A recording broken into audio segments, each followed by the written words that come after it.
Okay, so pretty rhythmic, kind of cool idea. And then, as the store gets busier, and you can see the occupancy. And then as you keep going, the party gets higher and higher. And then as we get to the top, and then we have a closing mode as well. We'll show kind of how we close it out, and then I'll bring the music back down, chill, so. Built this week, breaking it down. Built this week, we show you how. A fresh idea, a clever tweak. You locked in, you built this week. Hey everyone, and welcome to Built This Week, the podcast where we share what we're building, how we're building it, and what it means for the world of AI and startups. I'm Sam Nadler, co-founder here at ElevenLabs, and each week I'm joined by my friend, business partner, co-host, Jordan Metzner.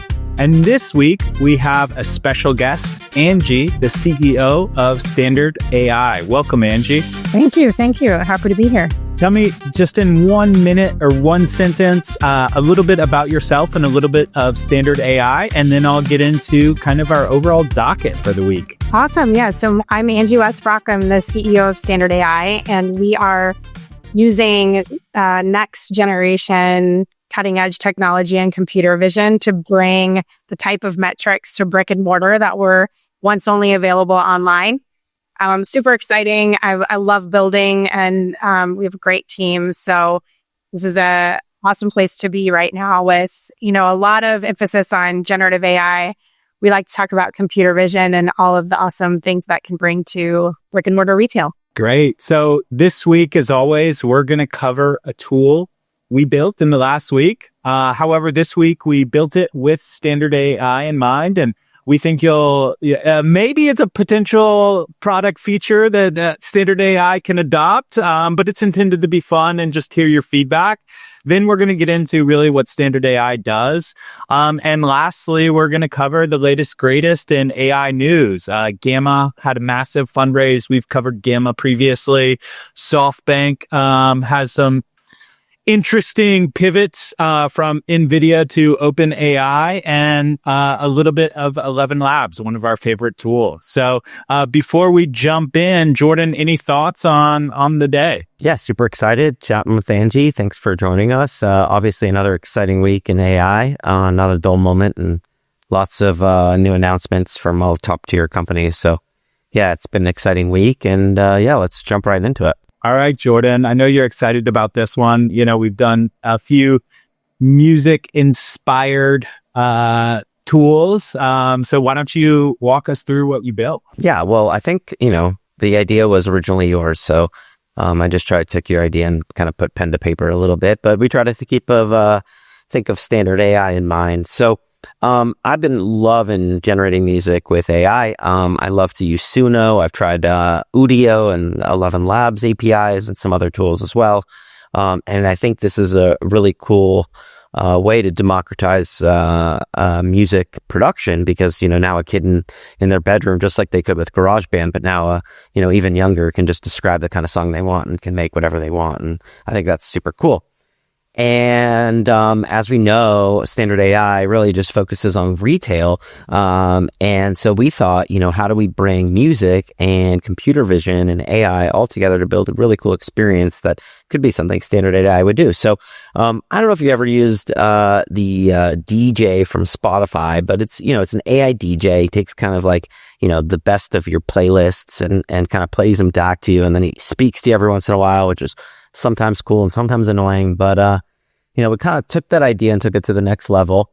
And so we thought, I thought of a retail store, like a clothing shop. I thought, the music should be DJ'd and kind of varied throughout the store. But, most clothing stores, they usually pay to get like popular music, and they just play whatever's on the radio kind of thing, type of music. It doesn't really matter if the store is busy or not busy. It doesn't really matter if it's morning or night. It doesn't really change if it's cold outside and raining or if it's, a sunny day. They just kind of, play whatever's popular or whatnot. So we thought we could use AI and computer vision to kind of build a DJ that would play different music throughout the day, depending on the occupancy of the store. So we built 5 different songs. You can see the songs that we built down here. So they go from 90 BPM all the way up to 130 and back to 100.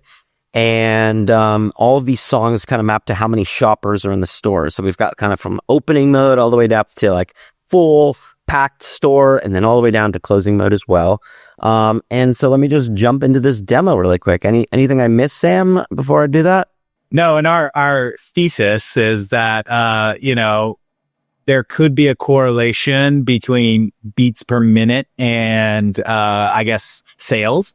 Or, what would be interesting is, does music influence sales? And could a retail location, try and drive sales by just changing music? And it could be the total opposite, maybe more chill music, or it could be based on what they're selling. A candle shop may not want 130 beats per minute, but sunglasses may. So either way, we think it's a fun way to think about retail volume and correlating that with music. Okay, cool. So let's get into it. So let's start the music.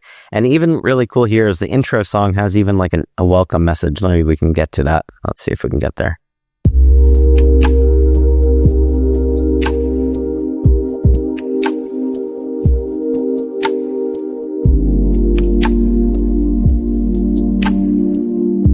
To say like welcome shoppers or something like that.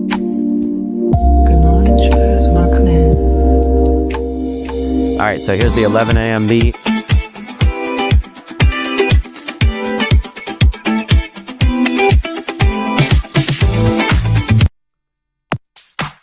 And then as you keep going, the party gets higher and higher.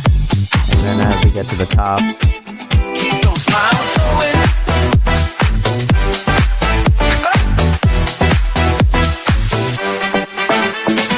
Hands up high, popping in the then we have a sky. closing mode as well. We'll show kind of how we close it out, and they'll bring music back down, chill. So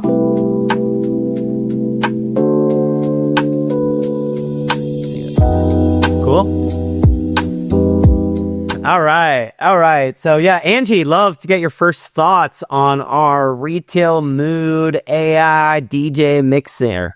I love it. I'm a sucker for music though, so I'm an easy sell. But I think something that you said, Sam, is really interesting, which is you have a hypothesis about what's going to influence shopping behaviors. And that's exactly where this would combine with standard AI technology, because there's lots of things that impact shoppers. Customer experience is super important and even more relevant when you think about how to differentiate what's happening inside a brick and mortar store. So I love the idea of being able to play different music, see the response on shoppers. And, what we do is you can't always see an instantaneous reaction on sales data alone. So we track what shoppers are actually doing and how they're responding, and if that creates more browsing behaviors or not. So I kind of love this idea, and I think it would be awesome to put it in one of our stores that have the technologies so that we could see whether your upbeat music and your hypothesis is right. Awesome. Yeah, we even thought to take it to like the next level where, essentially you can see which tracks within, that substrate do perform better or worse. So, hey, disco works better in the afternoon and we see people shop better, but this disco song just performs marginally less than this other two disco songs. And you can kind of keep creating iterations to kind of create improvements, until you get a disco song that kind of like, really maximizes your yield. And maybe that doesn't work in the same kind of different types of vertical. And then, just the same across all different types of music spectrum. So, feeling out the vibe of the store. And You could have personalization there to some extent, where you had absolutely. Somebody in a certain aisle behaving in a different way. Maybe you could even tune into preferences, like if it trained over time. I think it's awesome. And just the idea to have music that's unique to the store and the brand. I mean, it's like you go during the holidays to the shopping mall and all the stores are playing kind of the same music, over and over again. Kind of, I think that's like the demonstration that like there's no data, right? Everybody just presses play on the same playlist. And, maybe by generating, Christmas or holiday themed music and knowing which ones work better and worse during different times of the day, you actually could significantly, increase store sales without playing kind of that same Mariah Carey song. Thank you. Are you telling me no more Michael Bublé on repeat? Don't take away Michael Bublé. I just need it at least once. Well, I think that gives us the perfect segue into the overall standard AI product. That was just for fun. But you mentioned something that really resonated with me, which is kind of referring to standard AI as the Google Analytics for physical stores. And that almost immediately cemented the concept for me. But, for our viewers, could you just walk us through standard AI and how it is positioned or becoming is the Google Analytics for retail stores? So when you think about what Google Analytics unlocked online, which is rapid testing, A/B testing, personalization, when we started, especially when I joined Standard, and you think about physical retail and brick and mortar, it's just been this black box, right? So you don't have access to what's actually happening inside the store.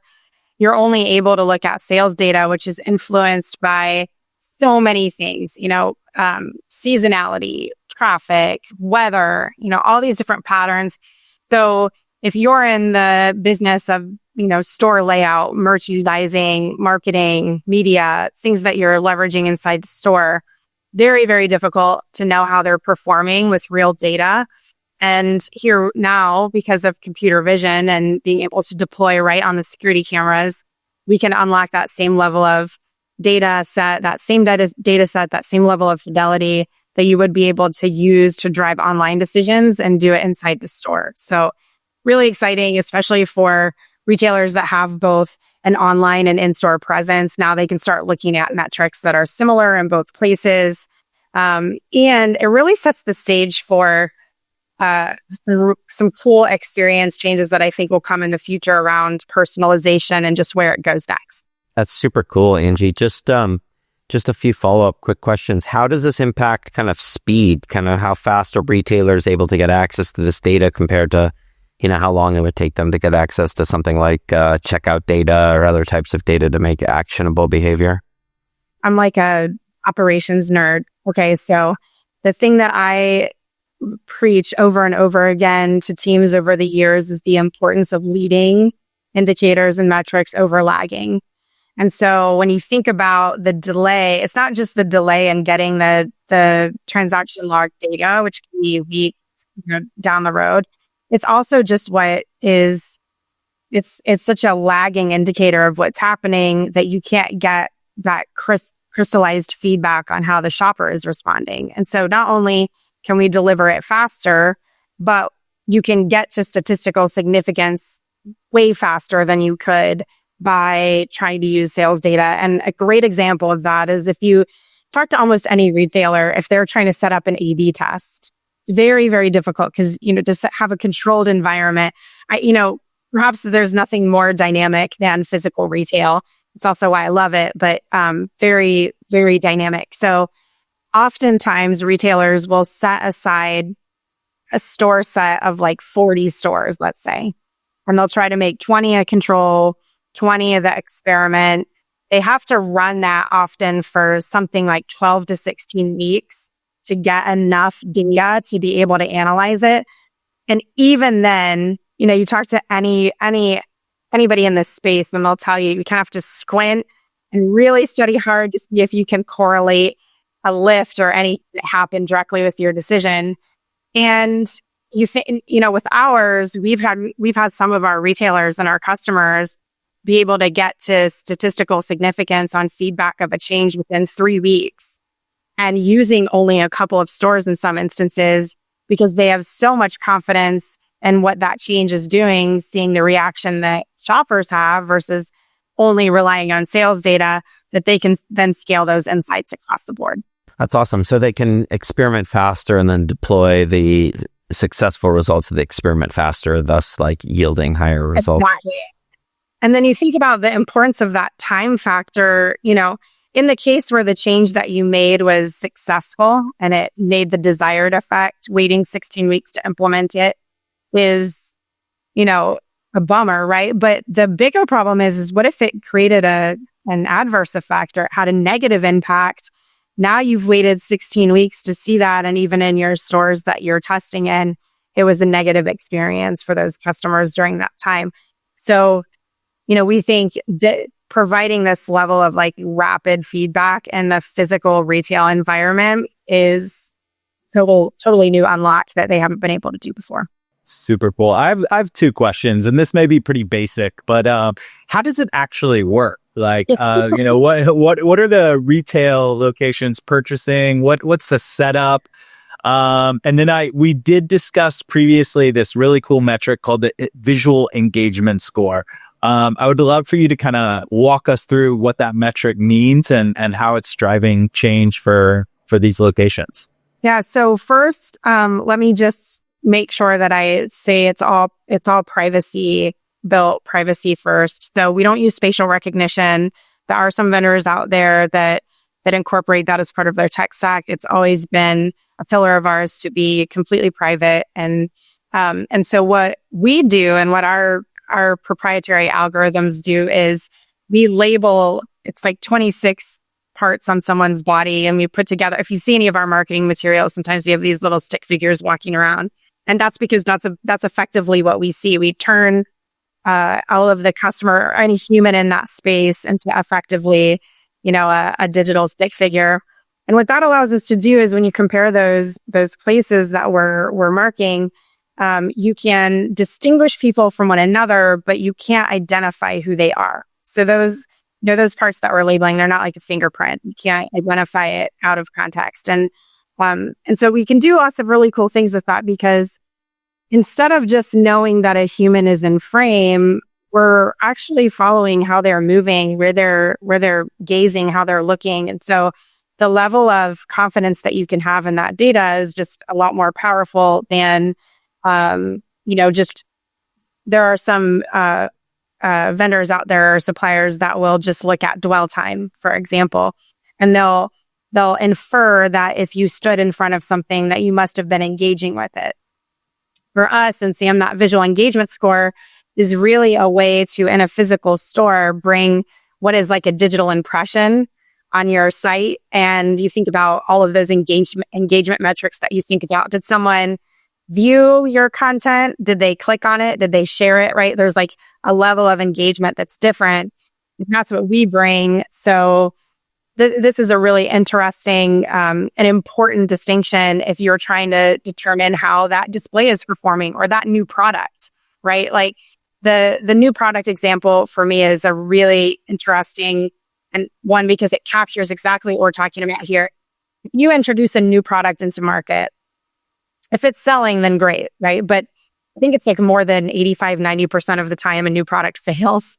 And all you do is get the sales data that says it didn't sell. Well, did people see it and not like it? Or did they just not even have awareness of it? So we can give you that middle of the funnel metric to tell you where to invest to make it work. So if you're getting a lot of engagement and it's not converting, that's telling you you've got a product problem or a pricing problem, right? But if there's just no engagement, no awareness, now you know it's placement, marketing, those signage, those kind of things where invest in the right place, you know what you're doing, and you can see those results then much faster. And you put that in, that's just one example of many where you can apply that type of data to just make better decisions faster. So you're investing and ultimately growing revenue. Obviously, as you mentioned, kind of the company started as like just walkout, and now kind of focused on kind of bring analytics to retail a little bit. But, how has AI had a impact over that time frame since you guys were kind of early into the AI business, obviously doing a lot of computer vision, and kind of, how does AI have an impact today, and kind of where do you think it's going on the impact of your business? I mean, the breakthroughs in computer vision are what enable this technology to even exist.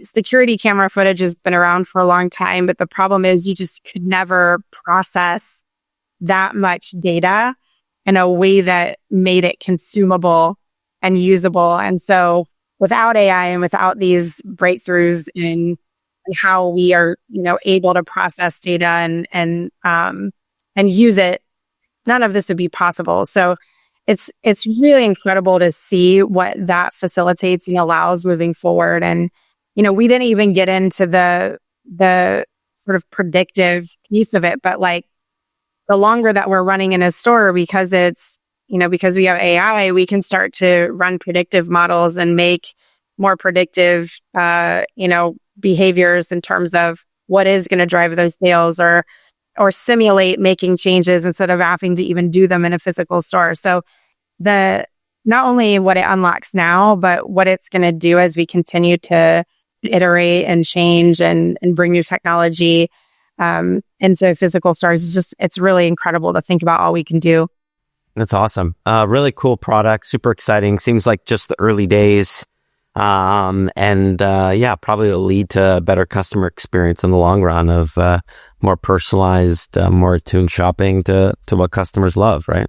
Yeah, let's get the last thing I'll say on that is too, I think there is a little bit of a misconception about in-store shopping. Most retailers that you talk to are still experiencing something like 85 to 90% of their sales are still happening inside the store.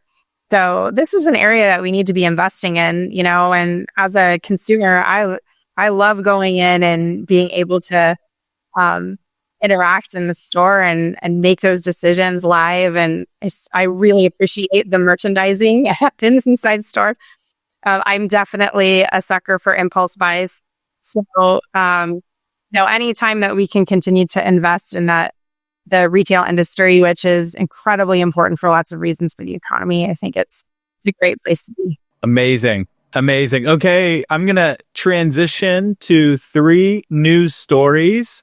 The first one I think is exciting, one, because we've covered Gamma as one of our favorite product tools, but Gamma, which is a really cool AI tool that allows you to build beautiful presentations within seconds, a really simple prompt. It'll kind of build the outline and then design the presentation almost completely for you. There is usually a little bit of a prompt tweaking after that, but just raised a massive Series B at $68 million.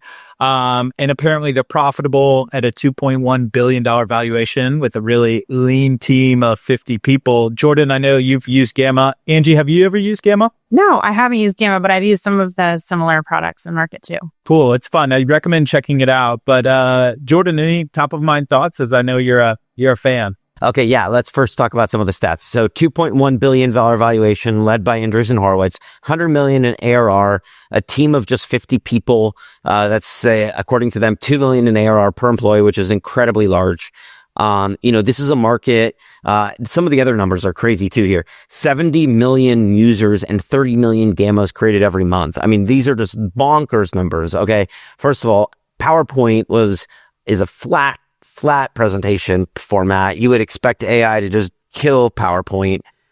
This has been completely dominated by Microsoft historically until Google Slides came into the picture.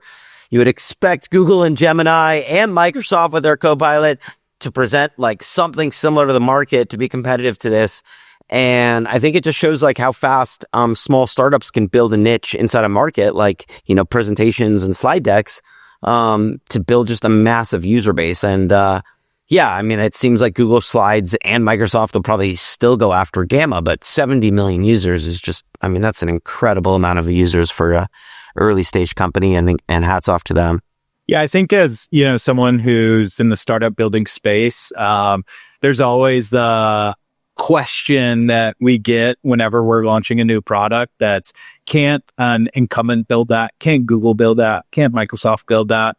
And yeah, they probably can, but I think Gamma is an example of they sometimes won't, or are, thinly spread, or don't have, can't innovate fast enough. So I think Gamma is a great example of how you can disrupt some of these major players where it would theoretically seem easy for them to build. Yeah, I think I'm so fascinated with, there's like a few of these companies, especially that came out right in that 2022, 2023, generative AI launching pad that happened then, that recognized if you leverage AI because I really consider this not just like a tool to disrupt PowerPoint, but it's like a workflow automation and content creation. It's so much more than that, right? It's like completely reimagining how you build a slide deck. And I think that's why, we're seeing that those types of innovation in those areas are getting adopted. It's such a much better experience than what we had before.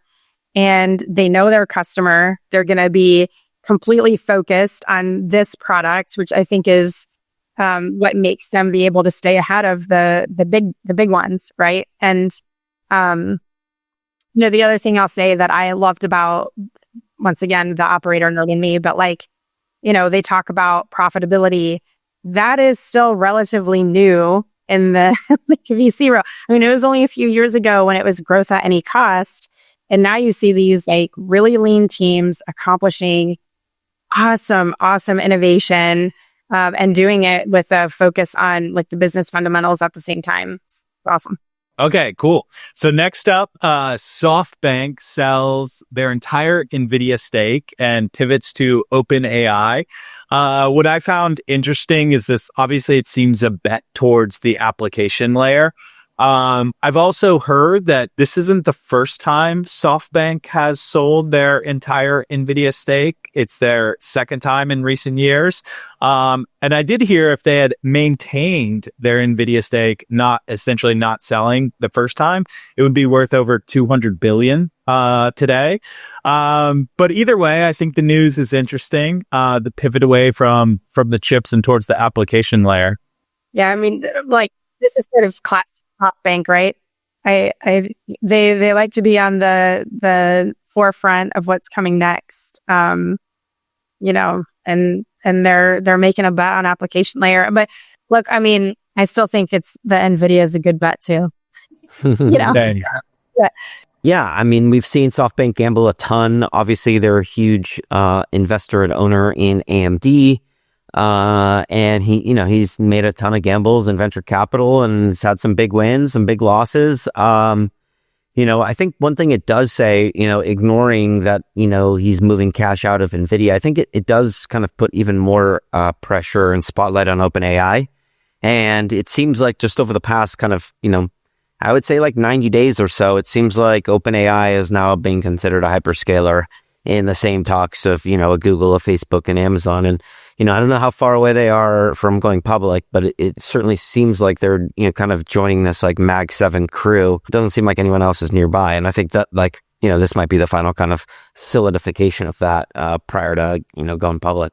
All right, let's last one, and this one's fun, and then we'll move on. Okay, last one is ElevenLabs launches the iconic voice marketplace. Jordan, I know you're a huge fan of ElevenLabs, and my understanding of the iconic voice marketplace is it allows brands to license AI generated voices. So maybe the Matthew McConaughey voice, or who else has an iconic voice? Maybe Muhammad Ali. I don't know. I'm just trying to think through. Maybe that's not on the list, but kind of a cool product and a fun one to talk about. Yeah, I think everybody's looking for Samuel L. Jackson or Morgan Freeman, who are both not on the list. But some of the fun voices are Michael Caine, Burt Reynolds, Maya Angelou, Amelia Earhart, Babe Ruth, Mark Twain, Ty Cobb. I think those are kind of fun. Thomas Edison, Mickey Rooney. I think, look, it's just the early days of, basically talent being able to leverage their skill set, with AI to monetize. And, if you think of some of these people on this list, a lot of these people are dead. And that means, they were able to get licensing from the estate. And this is a new economic revenue stream for the estate of, many of these folks. And for those who are alive, obviously, they probably agreed to this. But yeah, I think it's a cool way of kind of combining talent with AI. We've seen so many weeks in a row, Sam, we talk about kind of how, Veo and Sora are kind of killing the actors or killing, Hollywood or all these things. This is kind of a rejuvenation of kind of them being able to leverage their persona with AI to kind of remonetize again. Yeah, I also think it's a big statement in where consent and verification is going, right? I loved reading about this because it's sort of an area I hadn't really thought much about before, like you said, how to make these marketplaces and monetize it. But then the operator in me immediately goes to, once you are giving your consent on using your likeness, like how does that stay constrained, and like, how are they going to manage that? It's probably why we see more people that are historical figures than still alive, because there's, there being some hesitation, but inevitably this is where it's going, right? And I think it's a really interesting way to bring consent at the forefront of AI creation. Yeah, it's just super cool. I think bringing it back around again, what if you can get, Fat Man Scoop to be a DJ, and then you could put him inside the stores, and then, you have Fat Man Scoop, DJing it up. And so, maybe you can get Diplo and you can get all the top DJs and put them in all your retail stores. And there you go. You got kind of an AI DJ for every occasion, Angie. Awesome, guys. Great episode. Thank you for joining us, Angie. And to both of you, any final thoughts before we wrap up? No, just want to say, like and subscribe. Check us out on YouTube. We want to say thanks to Angie and the Standard AI team for their awesome technology. Check them all out online at standard.ai. Thank you so much. This was so fun. I love the format of it. And we got to figure out what to do with that AI generated music. I don't know. I think you're onto something there. Awesome. Thanks, Angie. Thank you so much. Thanks, Angie. Bye, guys. See you next week. Next week, joining us on Built This Week is AxiomMath.ai. A clever tweak, you're locked in to Built This Week.